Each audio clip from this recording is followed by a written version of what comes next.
कृष्णा भक्ति चैनल में आपका स्वागत है। इस वीडियो को लाइक करें, चैनल को सब्सक्राइब करें और बेल आइकन दबाएं।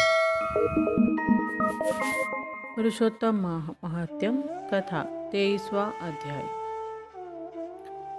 राजा ने कहा, हे मुनि श्रेष्ठ, पुरुषोत्तम मास में दीपदान का क्या फल है, सो आप कृपा करके मुझसे कहिए। वाल्मीकि ऋषि बड़े हर्ष से कहने लगे, भाग्यनगर में चित्रबाहु नाम का राजा राज्य करता था।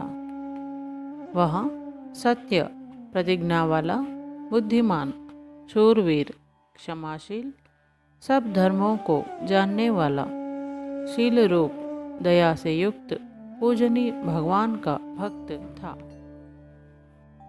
एक दिन दूर से आए हुए अगस्त्य मुनि को देखकर दंडवत नमस्कार कर विधि से पूजन करके भक्ति से आसन बिछाकर ऋषि के आगे बैठकर विनय से नम्रता के साथ बोला, आज मेरा जन्म सफल हुआ जो मुनिराज मुझ सेवक के घर पर आए। फिर सिर झुकाकर राजा हाथ जोड़कर कहने लगा, महाराज, मेरे यहाँ बहुत सी लक्ष्मी और अकंटक राज्य कैसे हुआ और यह पतिव्रता स्त्री कैसे प्राप्त हुई? मैंने ऐसा कौन सा अच्छा कार्य किया था? यह सब कृपा करके मुझसे कहिए। अगस्त्य जी ने राजा से कहने लगे, हे राजन, मैं तेरे पूर्व जन्म का चरित्र कहता हूँ। सुंदर चमत्कारपुरी में मणिग्रीव नाम से तो हुआ था। तो नास्तिक, दुष्ट चरित्र वाला, कृतज्ञ, खोटी बुद्धि वाला था। परंतु तेरी यह सुंदर स्त्री मन, कर्म, वाणी से पति सेवा में पारायण, पतिव्रता, महाभाग्यशाली, धर्म में निष्ठा वाली थी। तो पाप कर्म करने वाला, जाति वाले और भाई बंधुओं से त्यागा हुआ था। क्रोधी राजा ने तेरा सब धन छीन लिया।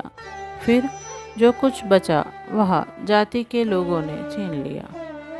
सब धन के चले जाने पर तुझको बड़ा क्लेश हुआ। धन के नाश होने पर अत्यंत उद्विग्न मन हो जाने पर भी इस पतिव्रता स्त्री ने तेरा त्याग नहीं किया। हे राजन, इस प्रकार उस वन में तू रहता था। एक दिन मणिग्रीव धनुष उठाकर मृग के मांस के लिए बहुत से सिंह मृगों को भरे हुए वन को गया।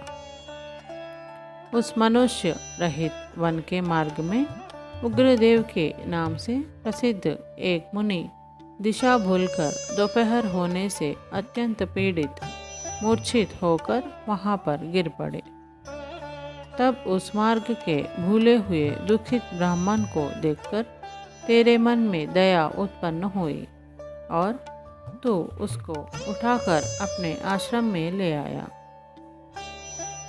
तुम दोनों स्त्री पुरुषों ने उस उग्रदेव की अत्यंत सेवा की। तब यह महायोगी चेतना को प्राप्त होकर आश्चर्य करने लगा कि मैं कहाँ था और इस वन में मुझको कौन लाया। उग्रदेव बोला, मैं तुमको नहीं जानता हूँ कि तुम कौन हो, सो बताओ। क्योंकि बुद्धिमान ब्राह्मण को बिना जाने हुए ही नहीं रहना चाहिए। मणिग्रीव कहने लगा, हे ब्राह्मण, मैं भाई बंधुओं तथा जाति के लोगों से त्यागा हुआ मणिग्रीव नाम का शूद्र हूँ।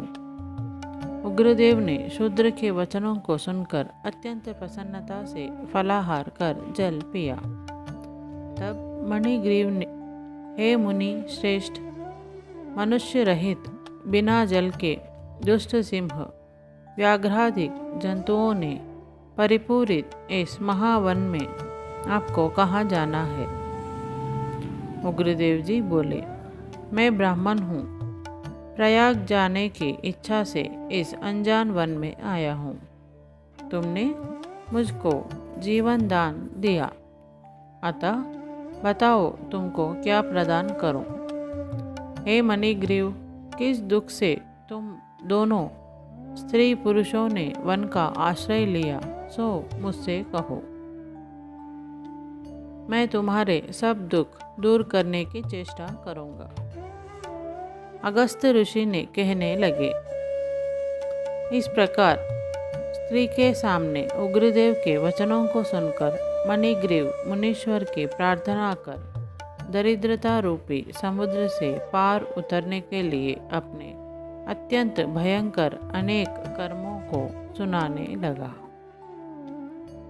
अथ श्री 23वां अध्याय समाप्त। जय बोलो कृष्ण कन्हैया लाल की जय।